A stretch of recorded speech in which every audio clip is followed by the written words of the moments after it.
সুপ্রভাত। আমরা আমাদের দিন কিভাবে শুরু করি তা আমাদের সারাদিনের মানসিকতা আর শক্তিকে অনেকটাই প্রভাবিত করে।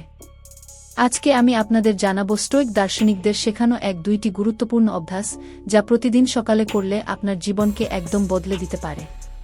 আসুন শুরু করি।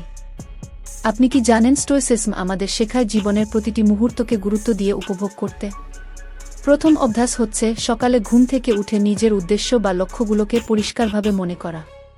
একটি নোটবুকে লিখে নিন আজকের জন্য আপনার প্রধান লক্ষ্য কী। এতে আপনার মনোযোগ আর আত্মবিশ্বাস বাড়বে। স্টোইকস বিশ্বাস করতেন নিজেকে সব ধরনের চ্যালেঞ্জের জন্য প্রস্তুত রাখা উচিত। আর এজন্য তৃতীয় অভ্যাসটি হল কোল্ড শাওয়ার নেওয়া। এটা শারীরিক ও মানসিকভাবে আপনাকে শক্তিশালী করে তুলবে।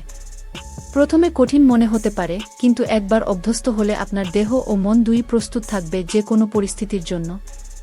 চতুর্থ অভ্যাস হল সচেতনভাবে শ্বাস নেওয়া। মাত্র 5 মিনিট সময় নিয়ে গভীর শ্বাস নিন। এটি স্ট্রেস কমাতে, মনকে স্থির করতে আর সৃজনশীলতাকে বাড়াতে সাহায্য করবে। স্টোইকস মনে করতেন আত্মবিশ্বাস জীবনের যে কোনো পরিস্থিতির মোকাবিলায় গুরুত্বপূর্ণ।